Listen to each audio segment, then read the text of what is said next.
আসসালামু আলাইকুম। Bangladesh poultry help সেন্টারে আপনাকে স্বাগতম। এটি গণপ্রজাতন্ত্রী বাংলাদেশ সরকার অনুমোদিত প্রান্তিক খামারিদের জন্য একটি সেবামূলক প্রতিষ্ঠান। মুরগি সম্পর্কিত সকল ধরনের পরামর্শ, অসুস্থ মুরগির সমস্যার সমাধান, যে কোনো ধরনের সুস্থ ও অসুস্থ মুরগি নগদ টাকায় ক্রয় করা হয়। বাংলাদেশ পোল্ট্রি হেলথ সেন্টার থেকে আজকে হাঁসের ও মুরগির বাজার নিয়ে আপনাদের সাথে আছি আমি জুয়েল সরকার। সর্বপ্রথমে আপনাদেরকে জানিয়ে দিচ্ছি আজকের বাচ্চার রেট কত টাকা পিস। আজকে বাচ্চার রেট পোল্ট্রি মুরগির বাচ্চা চলতেছে 30 থেকে 32 টাকা পিস, সোনালি বাচ্চা চলতেছে 40 টাকা পিস, কালারবাট মুরগির বাচ্চা চলতেছে 45 টাকা পিস। তবে 2-1 টাকা এদিক সেদিক হতে পারে। তো আপনারা অনেকে জানতে চেয়েছেন যে স্যার এখন কি বাচ্চা উঠাবো কি না। যারা পোলট্রি পালন করেন তারা এখনই বাচ্চা উঠাইতে পারেন, পোলট্রি মুরগির বাচ্চা আরও বেড়ে যাবে। আর যারা সোনালি কালারবাট পালন করেন, সোনালি কালারবাটের বাচ্চা আপনারা এখন উঠাবেন না, 2-1 দিন পরে উঠান। কেননা 1 সপ্তাহের মধ্যে সোনালি ও কালারবাটের বাচ্চার দাম কমে যাবে। আপনারা খাতার মধ্যে লিখে রাখেন, আমি যে কথাগুলো বলতেছি দেখবেন আপনাদের কথার সাথে আমাদের কথা মিলে কিনা।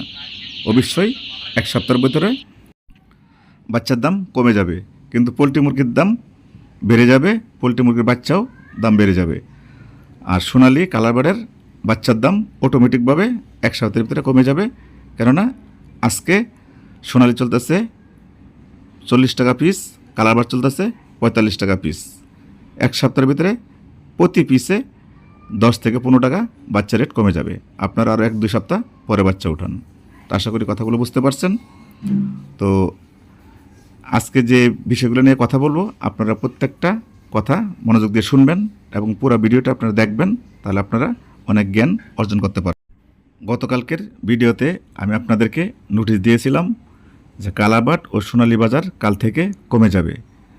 তো আপনারা অনেকে মিলিয়ে দেখেন, আমি যে কথাটি বলেছিলাম বা নোটিশ দিয়েছিলাম, আজকে কালারবাট কেজিতে 20 টাকা কমেছে, সোনালী মুরগি কেজিতে 15 থেকে 20 টাকা কমে গিয়েছে। তো অনেকে আপনারা প্রশ্ন করেছেন, অনেকে কমেন্ট করেছেন যে আপনি কীভাবে জানেন সোনালী মুরগির দাম কমে যাবে, কালারবাট মুরগির কমে যাবে, এটা আপনি কীভাবে জানেন, আপনি কি জ্যোতিষ নাকি? দেখেন, যে যেটা নিয়ে গবেষণা করে তার কাছে সবসময় কিছু খবর থাকে। যে যেটা নিয়ে গবেষণা করবে তার কাছে এরকম কিছু খবর থাকবে। যেমন আমরা সবসময় মুরগি নিয়ে গবেষণা করি, তো মুরগির নিউজ কখন বাড়বে, কখন কমবে বা কখন কী অবস্থা চলতেছে আমাদের কাছে সবসময় আমরা আপডেট পেয়ে থাকি বা বিভিন্ন জায়গা থেকে আমরা অনুভব করতে পারি যে কখন মুরগির দাম বাড়বে, কখন দাম কমে যাবে। তো আপনি যদি পৃথিবীতে কোনো ভালো কাজ করতে যান তাহলে আপনার পিছনে অনেক শত্রু লাগবে, অনেক বাধা আসবে, খারাপ কমেন্ট করবে, আপনাকে বাধা সৃষ্টি করবে। আপনি যে কাজটি করতে যান না কেন, আপনি নিজের ইচ্ছা মতো আপনি কারো কথা না শুনে আপনার কাজটা আপনি এগিয়ে যান। কেননা নবীজির আমেলেও আপনার আবু জাহেল ছিল, নবীজির ফ্যামিলিতেও, তা তেমনিও আপনার এলাকাতে আবু জাহেল আছে, বাংলাদেশের প্রত্যেকটা এলাকাতে আবু জাহেল আছে, এই পৃথিবীতেই আবু জাহেল আছে। ওই আবু জাহেলরা এখনও ভালো কাজের বাধা সৃষ্টি করে। তো কারো কথা না শুনে, কারো বাধা না শুনে আপনার কাজ আপনি দ্রুত এগিয়ে যান, দেখবেন একদিন আপনি সফলতা হবেন ইনশাল্লাহ। তা আমরাও আপনাদেরকে যে নিউজটি দিয়ে থাকি আপনাদের উপকার হয়, কিন্তু কারো হয়তো ক্ষতি হয়। যে আমি সত্য কথা আপনাদেরকে বলে দিই, কখন মুরগির দাম বেড়ে যাচ্ছে, কখন মুরগির দাম কমে যাচ্ছে, কখন বাচ্চার দাম কমতেছে, কখন বাচ্চার দাম বাড়তেছে। এই নিউজগুলা যখন আমরা আপনাদেরকে পৌঁছায় দেই তখন কিছু কিছু কোম্পানির দালাল আছে, ওদের ক্ষতি হয়। ওরা সেই বাড়তি রেটে বিক্রি করতে পারে না মুরগিগুলো, আপনাদেরকে বোকা বানাতে পারে না, এই জন্য ওদের পর্যাপ্ত পরিমাণ ক্ষতি হয়। এই কারণে ওরা বাজে বাজে কমেন্ট করে। তো ওই দালালের বাচ্চাগুলো বাজে কমেন্ট করলে আমাদের কিছুই হবে না, আমাদের কাছে আমরা ইনশাল্লাহ চালিয়ে যাব, পৃথিবীতে যতদিন বেঁচে থাকবো আপনাদেরকে এভাবে সেবা দিয়ে যাব ইনশাআল্লাহ। তো সর্বপ্রথমে জানিয়ে দিচ্ছি আপনাদেরকে আজকে ঢাকা বিভাগের বাজার। আজকে ঢাকা বিভাগে পোলট্রি মুরগি চলতেছে 145 থেকে 150 টাকা কেজি, সোনালী মুরগি চলতেছে 240 থেকে 250 টাকা কেজি, কালারবাট চলতেছে 220 টাকা থেকে 230 টাকা কেজি, লেয়ার মুরগি চলতেছে 230 টাকা কেজি, ব্রাউন কক চলতেছে, ব্রাউন কক যেটা এটা চলতেছে 230 টাকা কেজি, টাইগার মুরগি চলতেছে 220 টাকা কেজি, দেশি মুরগি চলতেছে 430 টাকা কেজি, দেশি হাঁস চলতেছে 300 টাকা পিস, পিকিং স্টার 13 হাঁস চলতেছে 170 থেকে 180 টাকা কেজি। তো এই ছিল ঢাকা বিভাগের বাজার। তো এখন আপনাদেরকে জানিয়ে দেব চট্টগ্রাম বিভাগের বাজার। চট্টগ্রাম বিভাগে আজকে পোলট্রি মুরগি চলতেছে 140 থেকে 152 টাকা কেজি। সোনালী মুরগি চলতেছে 240 থেকে 255 টাকা কেজি। কালারবার্ড চলতেছে 225 থেকে 230 টাকা কেজি। লেয়ার মুরগি চলতেছে 240 টাকা কেজি। ব্রাউন কক চলতেছে 238 টাকা কেজি। টাইগার মুরগি চলতেছে 230 টাকা কেজি। দেশি মুরগি চলতেছে 450 টাকা কেজি। দেশি হাঁস চলতেছে 320 টাকা পিস। পিকিং স্টার 13 হাঁস চলতেছে 180 টাকা কেজি। তো এই ছিল চট্টগ্রাম বিভাগের বাজার। তো এখন জানাচ্ছি আপনাদেরকে সিলেট বিভাগের বাজার। সিলেট বিভাগে আজকে পোলট্রি মুরগি চলতেছে 140 থেকে 145 টাকা কেজি। সোনালী মুরগি চলতেছে 240 থেকে 250 টাকা কেজি। কালারবার্ড চলতেছে 230 থেকে 235 টাকা কেজি। লেয়ার মুরগি চলতেছে 250 টাকা কেজি। ব্রাউন কক চলতেছে 235 টাকা কেজি। টাইগার মুরগি চলতেছে 230 টাকা কেজি। দেশি মুরগি চলতেছে 460 টাকা কেজি। দেশি হাঁস চলতেছে 340 টাকা পিস। পিকিং স্টার 13 হাঁস চলতেছে 175 টাকা কেজি। তো এই ছিল সিলেট বিভাগের বাজার। তো এখন জানিয়ে দেবো আপনাদেরকে ময়মনসিংহ বিভাগের বাজার। ময়মনসিংহ বিভাগে আজকে পোলট্রি মুরগি চলতেছে 140 থেকে 145 টাকা কেজি। সোনালী মুরগি চলতেছে 240 থেকে 248 টাকা কেজি। কালারবার্ড চলতেছে 230 থেকে 235 টাকা কেজি। লেয়ার মুরগি চলতেছে 225 টাকা কেজি। ব্রাউন কক চলতেছে 230 টাকা কেজি। টাইগার মুরগি চলতেছে 220 টাকা কেজি। দেশি মুরগি চলতেছে ময়মনসিংহ বিভাগে 420 টাকা কেজি।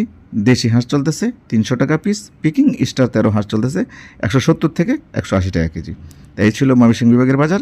তো এখন জানিয়ে দেবো আপনাদেরকে রংপুর বিভাগের বাজার। রংপুর বিভাগে আজকে পোলট্রি মুরগি চলতেছে 135 থেকে 145 টাকা কেজি। সোনালী মুরগি চলতেছে 240 থেকে 245 টাকা কেজি। কালারবার্ড চলতেছে 220 থেকে 225 টাকা কেজি। লেয়ার মুরগি চলতেছে 210 টাকা কেজি। ব্রাউন কক চলতেছে 220 টাকা কেজি।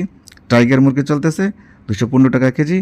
দেশি মুরগি চলতেছে 450 টাকা কেজি। দেশি হাঁস চলতেছে 350 টাকা পিস। পিকিং স্টার 13 হাঁস চলতেছে রংপুর বিভাগে 170 থেকে 180 টাকা কেজি। তো এই ছিল রংপুর বিভাগের বাজার। তো এখন জানিয়ে দেবো আপনাদেরকে রাজশাহী বিভাগের বাজার। রাজশাহী বিভাগে আজকে পোলট্রি মুরগি চলতেছে 140 থেকে 142 টাকা কেজি। সোনালী মুরগি চলতেছে 240 থেকে 250 টাকা কেজি। কালারবার্ড চলতেছে 220 টাকা থেকে 225 টাকা কেজি। লেয়ার মুরগি চলতেছে 220 টাকা কেজি। ব্রাউন কক 230 টাকা কেজি। টাইগার মুরগি 225 টাকা কেজি। দেশি মুরগি 435 টাকা কেজি। দেশি হাঁস 350 টাকা পিস। পিকিং স্টার 13 হাঁস চলতেছে 170 থেকে 180 টাকা কেজি। তাই ছিল রাজশাহী বিভাগের বাজার। তো এখন জানাচ্ছি আপনাদেরকে খুলনা বিভাগের বাজার। খুলনা বিভাগে আজকে পোলট্রি মুরগি চলতেছে 140 থেকে 145 টাকা কেজি। সোনালী মুরগি চলতেছে 240 থেকে 248 টাকা কেজি। কালারবার্ড চলতেছে 220 থেকে 230 টাকা কেজি। লেয়ার মুরগি চলতেছে 220 টাকা কেজি। ব্রাউন কক চলতেছে 230 টাকা কেজি। টাইগার মুরগি চলতেছে 225 টাকা কেজি। দেশি মুরগি চলতেছে খুলনা বিভাগে 460 টাকা কেজি। দেশি হাঁস 360 টাকা পিস। পিকিং স্টার 13 হাঁস চলতেছে 170 থেকে 175 টাকা কেজি। তা এই ছিল খুলনা বিভাগের বাজার। তো এখন জানিয়ে দেব আপনাদেরকে সর্বশেষ বরিশাল বিভাগের বাজার। বরিশাল বিভাগে আজকে পোলট্রি মুরগি চলতেছে 135 থেকে 145 টাকা কেজি। সোনালী মুরগি চলতেছে 240 থেকে 245 টাকা কেজি। কালারবার্ড চলতেছে 220 টাকা থেকে 225 টাকা কেজি। লেয়ার মুরগি চলতেছে 224 টাকা কেজি। ব্রাউন কক চলতেছে 230 টাকা কেজি। টাইগার মুরগি চলতেছে 210 টাকা কেজি। দেশি মুরগি চলতেছে 430 টাকা কেজি। দেশি হাঁস চলতেছে 360 টাকা পিস। পিকিং স্টার 13 হাঁস চলতেছে বরিশাল বিভাগে 170 টাকা কেজি। তো এই ছিল আজকে বরিশাল বিভাগের বাজার। তো এখন জানিয়ে দিচ্ছি বর্তমান আমরা কী সাইজ মুরগি আপনাদের কাছ থেকে সংগ্রহ করতেছি। আপনারা জানেন আমরা জানুয়ারি থেকে জুন মাস পর্যন্ত 3 কেজি 2.5 কেজি মুরগি সংগ্রহ করে থাকি। আর জুলাই থেকে ডিসেম্বর পর্যন্ত আমরা সংগ্রহ করি 1 কেজি, 100 গ্রাম, 200 গ্রাম, 300 গ্রাম, মানে গ্রিল সাইজ মুরগি আমরা নগদ টাকায় সংগ্রহ করে থাকি, আর হাঁস সংগ্রহ করে থাকি। আর যদি আপনাদের কারো মুরগি অসুস্থ হয়ে যায়, তাহলে যে কোনো সাইজ, যে কোনো মুরগি, যে কোনো হাঁস যদি অসুস্থ হয়ে যায়, আমাদের জরুরি নাম্বারে ফোন দিবেন, আমরা নগদ টাকা দিয়ে দ্রুত গাড়ি পাঠিয়ে আপনাদের মুরগি নিয়ে আসবো ইনশাল্লাহ। আর আপনাদের জন্য একটি সুখবর হচ্ছে, আপনাদের মুরগি যদি 1 বছরের ভিতরে আপনারা কেউ 3টি বেচে মার খান, বা 3টি বেচ লস হয়ে যায়, বা 3টি বেচ আপনার মুরগি অসুস্থ হয়ে যায়, তা আমাদের কোম্পানি আপনাদেরকে মানবতার দিক দেখিয়ে অর্ধেক ক্ষতিপূরণ দিবে ইনশাল্লাহ। এটা আর বাংলাদেশে কোথাও কোনো কোম্পানি আপনাদেরকে দিবে না। আমরা অলরেডি কয়েকজনকেও দিয়েছি। তা সবাই ভালো থাকবেন, নিজের প্রতি খেয়াল রাখবেন, আপনার প্রতিবেশীদের প্রতি খেয়াল রাখবেন। আপনার আব্বু আম্মু যদি বেঁচে থাকে অবশ্যই অবশ্যই অবশ্যই তাদের যত্ন নেবেন। 5 ওয়াক্ত সালাত জামাতের সাথে আদায় করবেন। এই বলে আমি জুয়েল সরকার আজকের মতো বিদায় নিচ্ছি। আসসালামু আলাইকুম ওয়া রাহমাতুল্লাহি ওয়া বারাকাতুহু। আল্লাহ হাফেজ।